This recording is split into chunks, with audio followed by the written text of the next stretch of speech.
top 10 positional rankings for the NFL draft. Going to look at linebackers and want to start by first mentioning, with this being such a great depth class, possibly the deepest position in the class, there's so many names worth mentioning that really are in that 11 and beyond range for me at this point. Keyshawn Elliott out of Arizona State is one I see in a lot of top 10s. Aiden Fisher out of Indiana. Bryce Betcher out of Oregon, former MLB draft pick, Oregon baseball player as well. Had a super strong Senior Bowl. Complete linebacker. A Taurine York, undersized player, but incredibly instinctive, aggressive. Similar thought process maybe along the lines of like a Nakobe Dean. Red Murdoch, ton of productivity. All these names I've already said are guys that could have very well been here in a 9 or a 10 spot. That's a testament to how deep the class is. Xavier Sorey, Georgia transfer, Arkansas linebacker, was one of the winners of Day 2 and Day 3 of the Senior Bowl.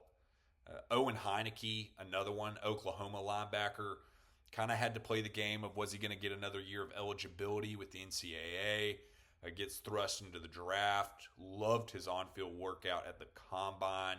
He really was well coached up in that aspect. Harold Perkins out of LSU, who it feels like we've been talking about for 3 draft cycles now, finding that position that fits him in the league. And even more names than that. And we'll come back in another video later on and discuss the names beyond these top 10 I'm going to discuss, because there's that many to go over before we get to the draft. Jumping into it, at number 10, TCU linebacker Caleb Elam's-Orr took my attention immediately in the Senior Bowl. Had a little bit of familiarity going into the event with him, but that sparked it. Was consistently at the top of the speed metrics for the position. Saw him hit 20-plus miles an hour at 6'2", 234 pounds. Season in which he saw production. There he goes. 30 tackles, 4 sacks. 4.47 to start us off. That's top speed. A 10-4 broad, a 4.47 40-yard dash, matching that 20-plus mile per hour game speed I mentioned earlier. To test at a 9.92 RAS, I saw that level of athleticism at the Senior Bowl, and that is really why he got this 10 spot over a lot of those great names I just said. Elite athleticism, incredible production this season, his best football ahead of him. And I'll tell you too, physical, man. I mean, one of the best clips I took at the Senior Bowl was him just absolutely mowing over the running back. I believe it was Jaden Knott, running him over like a baby deer in a Ford truck. It was unreal. At number 9, and these could be interchangeable if you were to lean back, like I said, on elite athletic traits. Maybe his best football ahead of him. One reason I like Deontay Lawson out of Alabama here at this 9 spot is more along the lines of knowing what you get.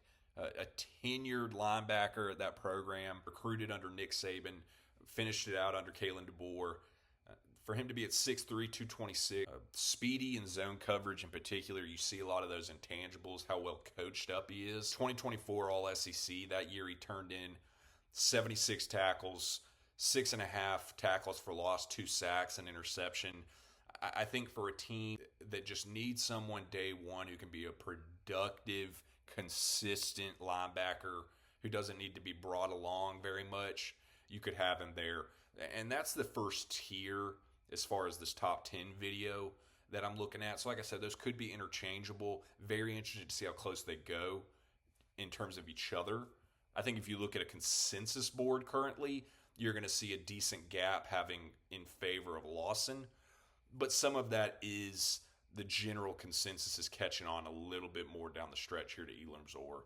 And jumping into another tier here on his own, and it'll make more sense as we go to the next one. I was in on before it was cool. I will victory lap that one. And that's Pitt linebacker Kyle Lewis. Project him something along the lines of a star position in the NFL. That being a hybrid safety, hybrid linebacker. They're in space. His sideline-to-sideline toughness, his athletic traits, a Feldman freak in his own right. Saw him hit 21-plus miles an hour at points this season. And I'll tell you, I haven't seen him up close in the Senior Bowl. He's not not some rail thin guy to be a smaller linebacker. Yes, he's a smaller linebacker, but like I said, in some of those modern defensive hybrid positions, he's every bit of what he needs to be. 2024 first team All-American for a career number totals of 200 plus tackles, 25 and a half tackles for loss, 10 sacks, 6 interceptions, 12 pass breakups, 2 forced fumbles. He's as fun a player to watch on the tape as anyone in this class. And whoever takes him is going to have a defensive play caller that falls in love with that, can see the projection for his role clear as day. And that's one reason I do have him in this tier by himself. He is different than the other guys we'll see in this top 10. He's probably archetype closest to like a Harold Perkins we mentioned earlier. But Lewis is one really, for him to have been a my guy months and months ago, consensus is caught up for the most part, and glad to see it. Another tier, and this is the best to me. And when I say the best to me, as far as I've got 4 linebackers in this tier, you could flip it and tell me that's the order they actually go in the draft, and I'd believe you. And that makes it that much more fun.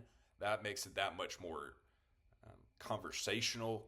And that makes it that much more to see where the league values them in that order, the preferences of each team in the league as far as stacking their board. There won't be any unanimity as far as these 4. Texas linebacker Anthony Hill Jr.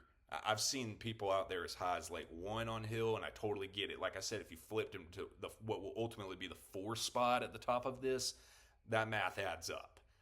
6'2", 238, 4'5", 140, 37-inch vert, 10.5 broad, and then love the fact he goes and does the bench at the combine, throws up 21 reps in his own right. The complete player when you add the testing, the experience, coming from a big program like Texas, and then the production.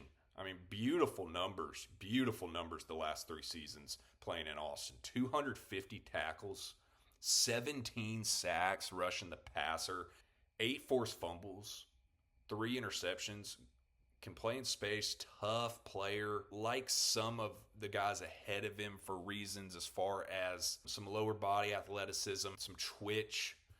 But he's very much so in this tier. I think you could have had the conversation of throwing Kyle Lewis up into this, but organizationally, as far as different styles of player, that's how I laid it out here at this point, being about 2 weeks deep into March, approaching a late April draft. Hill's a fun one, and very much could have been interchangeable with my 6th linebacker here, that being Missouri linebacker Josiah Trotter. 6'2", 237, classically built linebacker.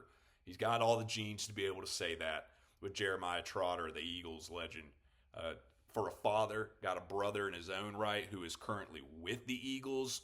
Will they go 3 for 3? Could happen. That'd be pretty awesome. 27 bench reps. Going back to my comment on Hill, just the fact he participated, you saw that upper body strength he displays in terms of his physicality. Not a lot of wasted steps or motion in his pursuit. Can play in between the tackles, can go sideline to sideline out in space. He's only a redshirt sophomore. Somebody that came out early, West Virginia transfer, to have migrated over to that Missouri program and hit the ground running like he did. There's just a comfort level in his strength, intangibles, his upbringing and genes, his size profile, and being something different than we see in a lot of these modern linebackers that got me excited to have Trotter at that 6th spot. And to number 5, the most popular of the group. Most popular in terms of the media, most popular in terms of across 32 fan bases, Texas Tech linebacker Jacob Rodriguez. 6'1", 231, just the 3rd linebacker to ever go win the Bednarik Award, the Nagurski Award, and the Butkus Award in the same season.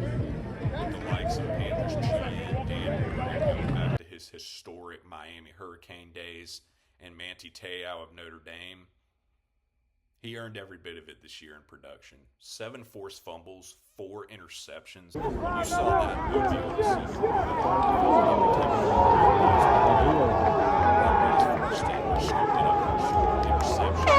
in the flat, playing it in the middle of the second level of the defense, dropping back in coverage, was such a popular player among the teammates out there. You could see that instant leadership in him that will translate to the league as much, if not more than anybody in Indianapolis.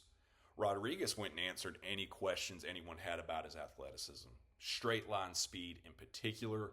To go run a 4.57, hang a 38.5-inch vert and a 10.1 broad, and come in around 95th percentile athlete, that hushed any conversations beyond round 2 for Rodriguez when you look at the production, when you look at the personality, the player, what you're getting, and day one readiness. He is such a fun one. Whoever does draft Rodriguez, that fan base is going to fall in love with him immediately. This is a starting NFL linebacker. And thrusting that into the final one as far as this tier, and we're going to have 2 more beyond this. At the 4th spot, Cincinnati linebacker Jay Golday. Golday is another one that I would have claimed a my guy months ago, but frankly, consensus has caught up. And I'm glad to see that always. Always to be changing my guys leading all the way up into the draft.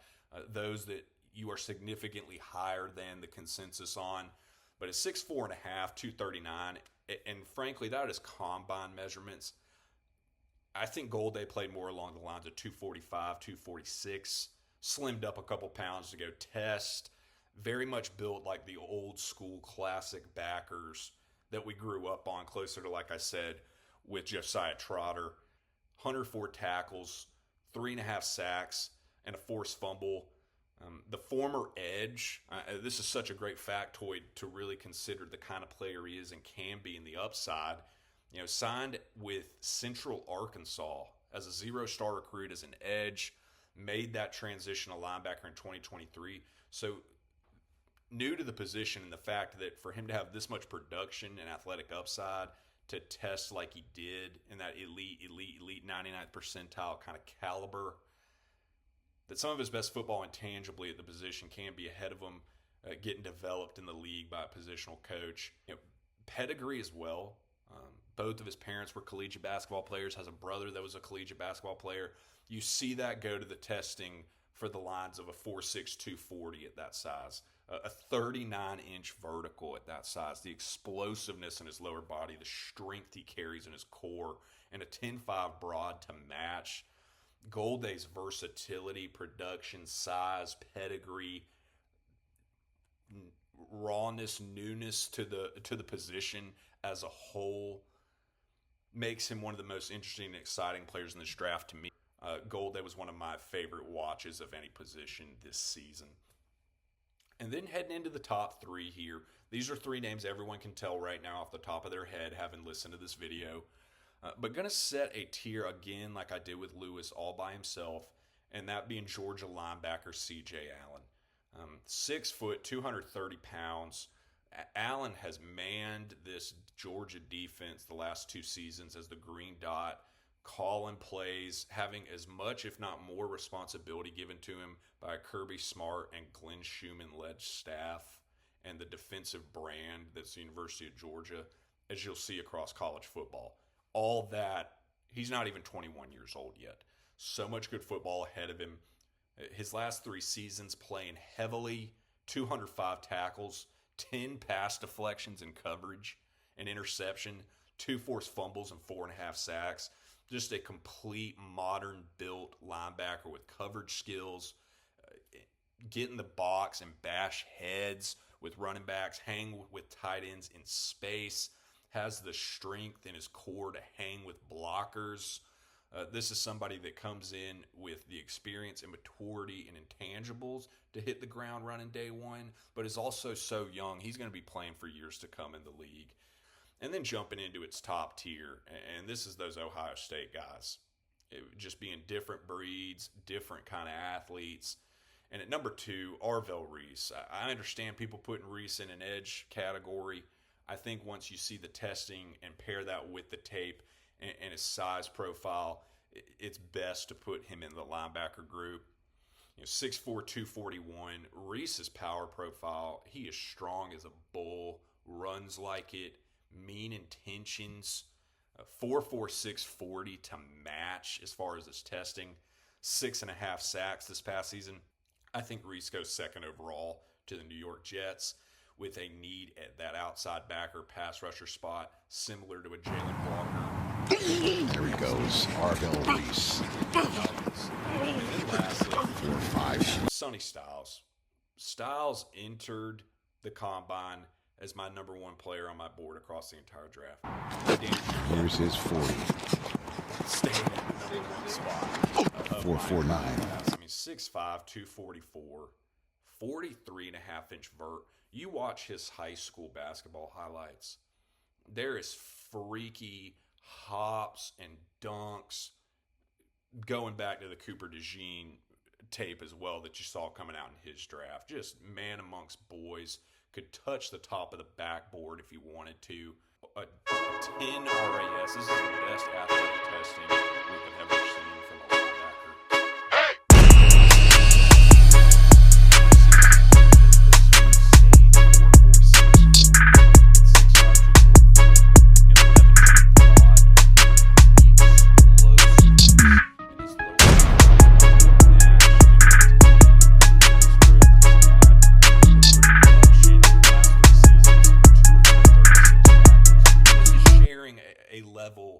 With someone the caliber of Arvell Reese. This is sharing a back end of a defense with Caleb Downs. This is with talent all over the place along the likes of Lorenzo Styles, Caden McDonald, Caden Curry. We could go on and on and on with that Ohio State talent with a ton of mouths to feed. 9 sacks, 3 forced fumbles, an interception.